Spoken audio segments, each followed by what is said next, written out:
Hey guys, in today's video, I'm going to analyze the men's semifinals and I'm also going to preview the final between Sinner and Alcaraz. And let's get started with Sinner versus Djokovic. And watching Djokovic in this match was very difficult because we weren't seeing the normal Djokovic. His movement was affected, no doubt about it. It was even visible in the first two sets, where Novak Djokovic was serving volleying a lot and coming to the net more than he normally does. I didn't see him slide like he normally does. Sometimes it looked like he was avoiding making large steps. And then, of course, towards the end of the third set, he wasn't even running down some balls. So it was clear that he wasn't 100% fit. And if you go into a match at Wimbledon, pretty much against anyone not 100% fit, your chances of winning are going to be extremely low. So, of course, playing Jannik Sinner, the world number one, you're not going to have a lot of chances to win. Now, the interesting thing in this match was that after Sinner had won the first two sets very easily, where Novak Djokovic was not himself, he was missing a lot of forehands, he was coming to the net a lot. I do believe Jannik Sinner lost his intensity and his rhythm early in the third, and he played a sloppy service game down 0-1. Djokovic went up 3-0 and he had a chance to go up a double break. He had love 30 on the Sinner serve and then had a break point at 30-40. But Sinner ended up holding that game. In the next service game from Djokovic, you could see that the movement wasn't there, and Novak Djokovic's body language is also very poor, and it was clear that he had absolutely no chance of winning this match. Now, the interesting thing about Novak is that a day prior to the match, he said something very interesting regarding his physical condition. And he talked about Dusan Vemic, who is back on his team. Dusan used to work with Djokovic about 10 years ago. And Djokovic said that Dusan had to get used to the new training regimen because it wasn't the same as it was 10 years ago. Novak said that he's facing a new reality when it comes to his physical condition, a body that sometimes responds and sometimes doesn't. Now, he said that this is not because of a lack of effort, because Novak puts a tremendous amount of effort into his physical condition, maybe more than any other player in tennis history. He also said that his biggest fear when he competes in Grand Slam tournaments, which is his number one goal, that's what he's training for, he fears emptying his gas tank because he realizes that his age is catching up to him and the body simply doesn't recover the same way it used to. In the press conference after his loss to Jannik, Novak was asked whether it was bad luck that he was hurt in this semifinal because he gave himself pretty good chances to win this tournament. And Novak said that this wasn't a case of bad luck, it was a case of his age and the body not responding the way it used to. He then doubled down on his tank being empty and so on. So this brings up the question, what's the point of Novak continuing to play if he's facing such difficulties regarding his physical condition and his age? Because here's the thing about Novak. He is still the third best player in the world. There's no way that he's losing to any of these guys before a semifinal of a Grand Slam tournament if he finds his top level. He's proven that because he's made 3 semifinals in a row in 2025. Now, interestingly, he did beat Carlos Alcaraz in the quarterfinals of Australia. I've been saying this year that I have my doubts that Novak can beat Jannik Sinner, not only because of his physical shape that he finds himself in now, which I think is still spectacular, but of course there are some limitations, such as being able to recover from a tough match in the round prior and so on. But even if we take that out of the equation, Sinner's game troubles Novak because of the speed that Sinner brings from his forehand side and his backhand side. It is my belief that Novak is rushed and he tries to match Sinner's speed and he commits far more errors than he normally does. I think there's another element against Sinner, which is a lack of confidence, because ever since that Davis Cup match in 2023, Novak has not been able to beat Jannik Sinner. Now, against Carlos Alcaraz, it is quite different because I picked Novak Djokovic to beat Carlos Alcaraz prior to the Olympics final. And Novak was able to beat Carlos Alcaraz at the Olympics and also this year at the Australian Open. However, we are dealing with a new version of Carlos Alcaraz, a guy who is on a 24-match winning streak. It is not just Jannik Sinner that's a tough obstacle for Novak in Grand Slams, it is obviously also Carlos Alcaraz. And I think the days of Djokovic having this ability to beat Alcaraz are over. Now, of course, it's always tough to be interviewed after a loss, and players tend to be a lot more emotional right after they lose. And then when they collect themselves and speak a few days later, they could give a completely different answer to the one they've given right after the match. So interestingly, after the Olympics where Djokovic beat Alcaraz, I remember this vividly. Novak said that there's nothing else to play for. And I really thought that he was going to retire at that point. But Novak has said many times that he still enjoys playing tennis. He still enjoys competing at the highest level. And he's basically playing for the Grand Slams. Now, you could make the argument that if his goal is to win a Grand Slam, that what's the point of continuing to play if he believes that he cannot beat Sinner or Alcaraz. But I have not heard Novak say that. He's talking about his general physical condition, and I've actually heard the opposite throughout this week. Novak still believes that he can beat these guys and win the tournaments, and I think that's the reason why Novak will continue to play on. I don't think he's anywhere near retiring yet. And you can't blame Novak because, again, he is the third best player in the world at the Grand Slam level. You can take some of the outside tournaments out of this argument because Novak has been very up and down in the regular season. But when it comes to the Grand Slams, these other guys outside of Sinner and Alcaraz are not beating Novak. He's going to give himself more chances to play these guys. And the big question is, can Novak manage his body and win quickly enough in the matches leading up to the semifinals where he has enough fuel left in the tank so that he can beat either Sinner or Alcaraz in the semis? But then, of course, if he does beat one of these guys, does he have any chance of beating two of them back to back? Again, I have my doubts that this is possible for Novak, but I do think the tour is better off with Novak in it, and it creates exciting matches. I'm not going to say like the one today because we didn't really get a match due to Novak's injury, but the best match of 2024 was Novak against Alcaraz at the Olympics, and Novak versus Alcaraz at the Australian Open this year was one of the best matches this year. So again, the tour is better off with Novak, and it creates an interesting storyline. Novak trying to beat these young guys and maybe make it into another slam final or win another slam. And now let's transition to Carlitos. And I want to remind you guys what was going on during the tournaments in Indian Wells and Miami. If you go on the internet, you would read such hate directed at Carlos, negative comments left and right. Remember, he lost to Draper in the semis of Indian Wells, 6-1 in the third, and then he lost to Goffin in Miami, who has had a hard time winning a lot of matches on the ATP Tour, who once was in the top 10. So those were for sure interesting losses, especially the one against Goffin. But once Carlos stepped on the red clay in Monte Carlo, he started match by match building his confidence, and he is now playing the best tennis of his life, and he's on a 24-match winning streak. Back in the day, if you looked at Carlos's game, you could say that there were shot selection issues. Sometimes he would use low percentage shots. You could also say that the serve at times has been a liability, but I'm seeing less and less of that. I don't think Carlos gets enough credit for the way he's able to adapt his tactics. He is a great tactician on the court. And of course, this gets overshadowed by some of those spectacular shots that he hits every now and then that maybe some people look careless. But Carlos is a great tactician. And I'm going to give you some examples in the match against Taylor Fritz of why that is the case. So first set against Fritz, a very unfortunate first game of the match for Fritz in which he got broken.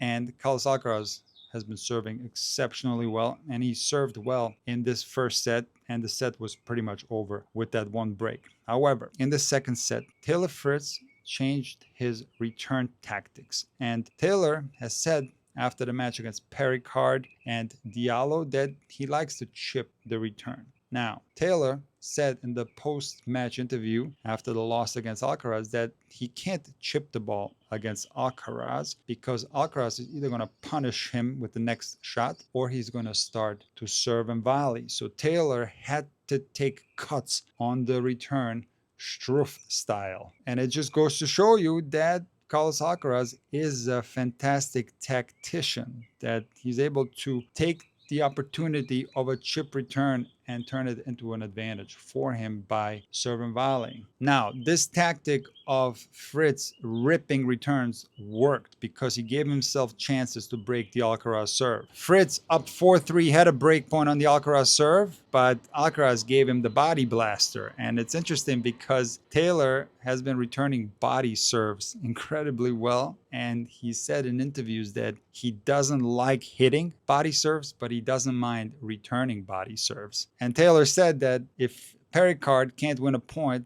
when serving it to his body going 145, then the body serve can't be that good of a tactic. Taylor was kidding. But back to that 4-3 game where Fritz had a break point. Fritz continued to return very aggressively in that second set and finally broke the Alcaraz serve to love and won that second set 7-5. Now, in the post-match interview, Fritz said that Alcaraz started changing his second serve tactics. So again, Fritz was not only ripping the first serve return of Alcaraz, but he was also ripping the second serve return. And in the third set, Alcaraz again adapted his game and started ripping second serves. Some of them 115, some of them 120 miles an hour. And not only that, but he continued to give Taylor the body blaster. And again, I think this is an excellent tactic because Taylor Fritz was feeling it on the return and it was hitting a lot more aggressive. Number one, hitting the body serve is an excellent tactic, especially if you hit it very fast because it can jam the opponent, especially if you don't overdo it and keep up the surprise factor. And the fact that Alcaraz was going for his second serves is risky and you can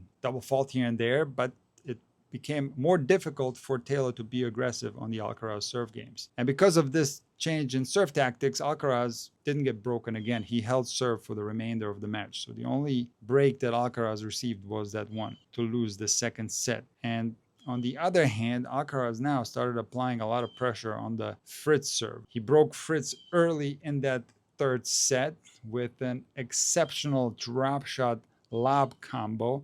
I always talk about Carlos Alcaraz potentially having the best drop shot in the history of tennis, but more specifically, the drop shot lob combo also might be the best in the history of tennis. The feel that Carlos Alcaraz has is actually underrated because he makes those feel drop shot volleys look so easy and they are so incredibly difficult to pull off. And it's not only that, he executes those type of shots in crucial clutch situations. So the feel of Carlos Alcaraz is out of this world. So Alcaraz wins the third set by breaking Fritz twice. And in the first game of the fourth set, Alcaraz gets out of a jam down love 30, but holds serve comfortably for the remainder of the set. And he has given himself some looks on the Taylor Fritz serve. But Taylor Fritz in the second set and the fourth set is playing excellent tennis. And in the tiebreak, Alcaraz starts strong, goes up 4-1. But then Taylor Fritz wins 5 points in a row and goes up 6-4. He has 2 set points. And the defensive skills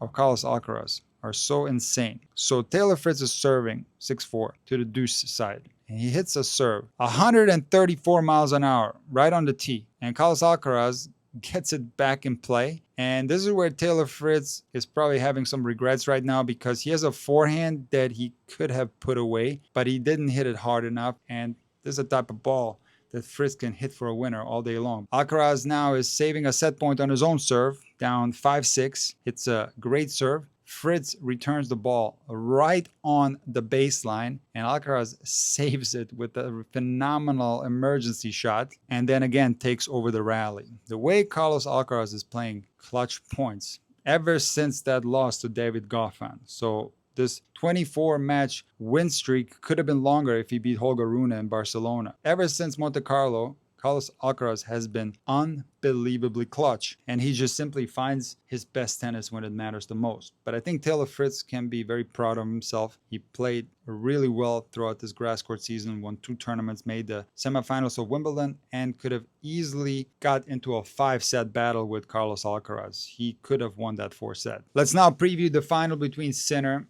and Alcaraz. And I picked Sinner prior to the tournament starting to beat Alcaraz in the final. And my reasoning for this pick was that I thought Sinner was going to have a very difficult match against Djokovic in the semifinal, and he was going to get a lot of confidence from that match, and he was going to go into that final as the underdog. So I thought that Alcaraz was going to be the favorite, and I thought that this was going to be a slight edge for Sinner, and for that reason, I picked him. But obviously, that did not happen. Let's be real. Sinner pretty much had two walkovers. Dimitrov was up 2-0 and got hurt, and Djokovic was very far away from his best level. So I think that small edge that I predicted Sinner was going to have is not really there. And this indeed will be a very open match that will be decided on a few points here and there if both guys find their top level, which is highly likely going to happen because these guys have proven that they play really well against each other, not only in the Roland Garros final, but also in some of the previous matches that they played. So the interesting thing about these two guys is that in the past, you could say that Alcaraz had more feel than Sinner, that he was more comfortable around the net than Sinner. You could even say that Carlos's movement was a little bit more smooth and agile compared to Sinner. On the other hand, you could say that Sinner was the more consistent player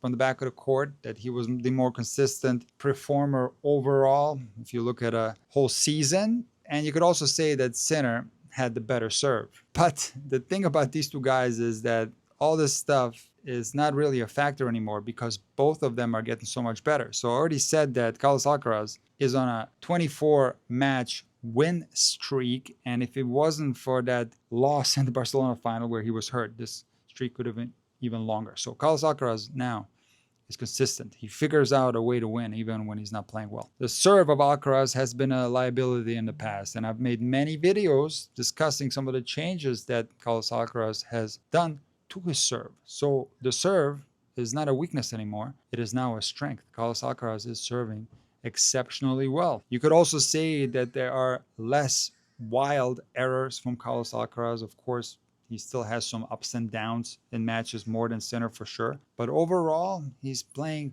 more of a high percentage style that at certain times gets a little bit more flashy. So for sure, you can still make the argument that Sinner is the more controlled player, but Alcaraz for sure is playing more high percentage tennis than he has in the past. Now, when it comes to Sinner, his feel has improved tremendously. If you watch some of those drop shots that Sinner ran down in the match today against Djokovic that he turned into lobs, his feel way better than he used to be. Even some of the drop volleys that he hits close to the net, or even some drop shots that he hits from the back of the court, way better feel than he used to have. Also, his volleys have improved. His slice shots have improved. I think one of the most underrated aspects of Sinner's game, especially on grass, is the way he moves. And I do think that his background in skiing is coming into play when it comes to grass courts because he's taking these incredibly long strides and he slides with so much balance and so much control. Again, the way he ran down those drop shots against Djokovic, you can see the control when he's sliding. So yes, Carlos Alcaraz still smoother in the way he moves on the court, but Sinner is an exceptional mover in general and especially on grass. So as these two guys keep getting better and better, there's going to be less and less you can go by when you're trying to figure out who's going to win a match. It is pretty close to impossible. And again, it's going to come down to a few points here and there. Now, I want to finish off with the expectations of this final, which are sky high. So some people think that every match is going to be like the Roland Garros match. And I think that match will go down in history as one of the greatest matches of all time. And it could be the best match that these two guys have played against each other. It's going to be very difficult to match the drama of that match. So think of it this way. If Sinner ends up going up 2-1 and he's up a break in the fourth and he has 3 consecutive match points, the chances of Carlos Alcaraz winning another match down 3 consecutive match points is very small. Sinner is probably going to convert the next time he has an opportunity like that. So the chances of us seeing something like that again are very small. But nevertheless, I do expect a high quality match because these two guys are the best players in the world, and the best players in the world find their best tennis when it matters the most.